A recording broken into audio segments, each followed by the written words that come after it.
नमस्कार दोस्तों। आपका स्वागत करता हूं आप ही के यूट्यूब चैनल में। वीडियो को स्टार्ट करने से पहले आप सभी से रिक्वेस्ट करूंगा, अगर अभी तक आपने चैनल को सब्सक्राइब नहीं किया तो उससे रिक्वेस्ट ऑल भी प्लीज चैनल को सब्सक्राइब कीजिए। तो चलिए स्टार्ट करते हैं। जहां पर देखिए आज हम लोग डिस्कशन करेंगे अबाउट शेयर मार्केट, शेयर बाजार के बारे में, जहां पर आज हमारे बाजार में फिर से गिरावट हो रही है। तो गिरावट के पीछे क्या क्या रीजंस हैं एंड क्या क्या इंपॉर्टेंट सपोर्ट्स है उसको चेक किया जाएगा। सबसे पहले अगर चेक कीजिएगा, देखिए निफ्टी का करंटली जो लेवल है 23,919 का, यानी बिल्कुल अपने सपोर्ट के पास है। 23,800 से लेकर के 23,900 का जो लेवल है ना, ये काफी इंपॉर्टेंट सपोर्ट का काम करके बिल्कुल सपोर्ट के पास ट्रेड कर रही है अभी। तो इंपॉर्टेंट लेवल है, ध्यान दीजिएगा।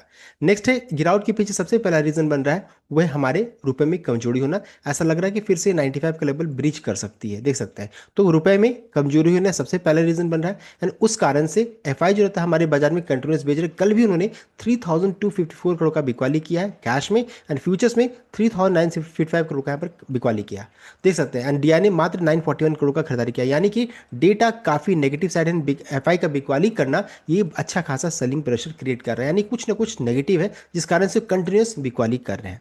नेक्स्ट अगर चेक करेंगे आज के दिन में पूरे, अगर इंडेक्स को इंडाइसेस को चेक करेंगे, सेक्टर्स को चेक कीजिएगा, इसमें सबसे ज्यादा कोई पिटा हुआ सेक्टर है, इससे आईटी सेक्टर के यहाँ पर सबसे ज्यादा पिटाई देखने को मिली है। अब इसमें चेक करेंगे, देखिए निफ्टी में सबसे ज्यादा वेटेज किसी का है तो फाइनेंशियल सर्विसेज का, वहां भी पिटाई हो रही है। ऑयल एंड गैस सेकंड में, थर्ड में आईटी है, देख सकते हैं। यानी कि अच्छा खासा वेटेज आईटी सेक्टर का भी है, 9.40%। चूंकि आईटी सेक्टर में अच्छी पिटाई हुई है, इस कारण से आज निफ्टी जो रहता है ना, साइकोलॉजिकल जो सपोर्ट था ना, 24,000 को ब्रीच किया है। एंड उसमें सबसे बड़ा योगदान रहा है इन्फोसिस का। एक्सपेक्टेशन था कि इन्फोसिस सपोर्ट करेगा, लेकिन देखिए क्योंकि रिजल्ट भी अच्छा है, लेकिन मैनेजमेंट का जो गाइडेंस था ना, उस कारण से इन्फोसिस में आज लगभग 5% तक का गिरावट देखने को मिला। एसएल टेक में भी देखने को मिला है, विप्रो में भी देखने को मिला है। देखिए इन्फोसिस का वेटेज निफ्टी में कितना, 4.28% का। तो इस कारण से आज निफ्टी जो रहता है इंपॉर्टेंस लेवल को ब्रीच की है, इस चीज को भी ध्यान दीजिए। तो गिरावट के पीछे मेजर क्या रीजन है वो हम लोगों ने चेक कर लिया।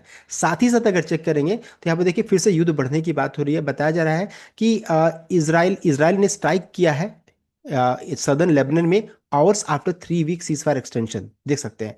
फिर से यहाँ पर अटैक होने की बात यहाँ पर हो रही है। तो ये चीज थोड़ा सा नेगेटिव साइड में देखने को मिल रहा है। यहाँ पर इसराइल ने अटैक किया है लेबनान के ऊपर में। साथ साथ इनका कहना है कि Lebanon truce extended, Trump says time not on Tehran side, यहाँ पर अपडेट आ रहा है। तो युद्ध जो रहता है ना, फिर से बढ़ने की बात हो रही है। साथ साथ ट्रंप ने एक और धमकाया है कि ट्रंप ने कहा है कि ट्रंप वोंट न्यूक ईरान। इसका मतलब है कि न्यूक्लियर वेपन यूज नहीं करे हैं, ना करेंगे।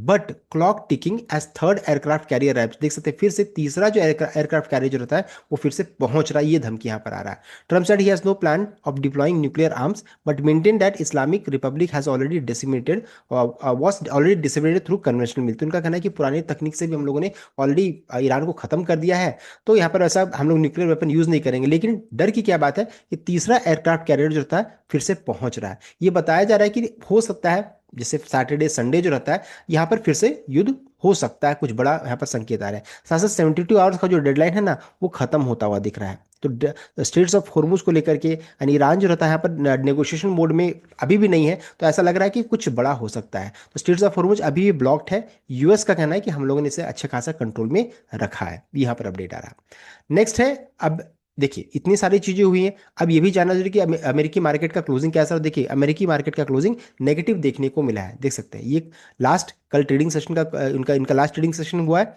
साथ साथ अगर फ्यूचर्स को चेक कीजिएगा तो देख सकते हैं फ्यूचर्स में अभी मिला जुला सा संकेत है, ना तेजी है ना बहुत ज्यादा मंदी है। तो ग्लोबल सेंटीमेंट अभी क्या कह सकते हैं, न्यूट्रल साइड में है, ना बहुत ज्यादा तेजी है ना बहुत ज्यादा मंदी है। एशिया बाजार में भी देखिए सेम परफॉर्मेंस है। निके में देख सकते हैं लगभग 1% का तेजी, हैंगसेंग में मिला जुला सा है। निफ्टी में गिरावट देखने को मिल रही है, एफटीएसी चैनल में देख सकते हैं मिला जुला सा है। एंड कोस्पी में चेक कीजिएगा तो मिला जुला है, यानी कि पूरा एशिया बाजार भी अभी क्या कहते हैं न्यूट्रल ट्रेड कर रहा है, मिक्स्ड है। एंड अमेरिकी फ्यूचर जो बता रहा है वो है मिक्स साइड में है। हमारे बाजार में गिरावट के पीछे रीजन क्या है, वो है रिजल्ट का खराब होना एंड साथ ही साथ जो हमारे रुपए में कमजोर होना, एफआई की बिकवाली करना, ये लेवल ये इस कारण से गिरावट हो रही है। नेक्स्ट है कमोडिटी मार्केट, ये भी बहुत बड़ा रीजन बन रहा है। क्रूड में तूफानी तेजी देखने को मिले, देख सकते हैं 96 के लेवल में है एंड ब्रेंट 105 के लेवल में है। ये भी एक रीजन बन रहा है जिस कारण से हमारे बाजार में अच्छी खासी कमजोरी है। और मेटल्स में चेक कीजिएगा तो अच्छी खासी गिरावट देखने को मिल रही है। तो ये बहुत बड़ा रीजन है, मेटल से कोई सहयोग नहीं मिल रहा है, सपोर्ट नहीं मिल रहा है एंड क्रूड में अच्छा खासा तेजी बन रहा है जो हमारे मार्केट के लिए नेगेटिव है। के पीछे क्या क्या रीजंस है वो हम लोगों ने डिस्कस कर लिया। अब उसके अलावा एक और चीज़ है, रिलायंस का भी रिजल्ट आ जाने वाला जो कि मार्केट क्लोज होने के बाद आएगा, और एक्सपेक्टेशन वैसा कुछ तोड़ फोड़ वाला नहीं है। रेवेन्यू देखिए, एक्सपेक्टेशन है कि 2.7 से 2.96 लाख करोड़ का हो सकता है का। पिछले साल से कंपेयर कीजिएगा तो 7 से 10% का उछाल। एबिटेडा 44,000 से 47,000 करोड़ की रेंज में, यानी कि लार्जली फ्लैट हो सकता है पिछले साल से कंपेयर कीजिएगा तब। नेट प्रॉफिट 16,200 से 18,500 करोड़ की रेंज में, यानी कि लगभग पिछले साल से कंपेयर कीजिएगा तो 4.7% से लेकर के 17% तक घट कर आ सकता है। ये कंपैरिजन है। एबिटेडा मार्जिन 16.7%, यानी पिछले साल से अगर कंपेयर कीजिएगा तो 17.4%। देखिए Q3 से कंपेयर किया जा रहा है, यहाँ पर गिरावट हो सकता है, पिछले साल से भी गिर कर आ सकता है। तो रिजल्ट जो रहता है ना, थोड़ा नेगेटिव आ सकता है, इस कारण से भी मार्केट में यहाँ पर गिरावट हो रही है कि रिलायंस का रिजल्ट भी सपोर्ट ना करे। लेकिन बताना चाहूंगा, मान लीजिए रिजल्ट आया और अच्छा एक्सपेक्टेशन से ऊपर आ जाएगा ना, तो मंडे के दिन में अच्छा खासा आपको गैप अप भी देखने को मिल सकता है, क्योंकि बिकॉज एक्सपेक्टेशन कुछ खास नहीं है। साथ ही साथ मार्केट इसको भी वॉच करेगी कि डिविडेंड रिलायंस कितना यहाँ पर कितना डिविडेंड अनाउंस करेगी। साथ साथ जियो आईपीओ को लेकर के any management commentary regarding timeline for potential Reliance Jio और रिटेल आईपीओ, ये मैटर करने वाला है। New energy update on commissioning of Dhirubhai Ambani green energy giga complex and refining margin, insight into how companies navigating volatile crude prices and refining cracks, ये सभी चीज market watch करेगी। And खासकर उसमें सबसे इंपॉर्टेंट रहेगा जियो आईपीओ से related important news and dividend को लेकर के भी इंपॉर्टेंट अपडेट रहने वाला है। तो देखिए, ये पूरा ट्रिगर्स को हम लोगों ने चेक कर लिया। साथ साथ रिलायंस से भी कोई बहुत ज्यादा एक्सपेक्टेशन नहीं है, तो इन सभी चीजों के कारण मार्केट में आज गिरावट हो रही है। एंड सबसे बड़ा चीज एक और है, फ्राइडे का दिन, ये भी इंपॉर्टेंट होने वाला है। एंड ट्रम्प का डेडलाइन जो रहता है चूंकि खत्म हो रहा है, ये भी रीजन बन रहा है जिस कारण से आज बाजार में गिरावट हो रही है। सो गिरावट के पीछे क्या क्या रीजन है एंड रिलायंस का कैसे रिजल्ट आ सकता है, वो हम लोगों ने डिस्कस कर लिया था कंप्लीट अपडेट। आई होप आप लाइक किया, शेयर किया, चैनल को सब्सक्राइब किया। Thank you.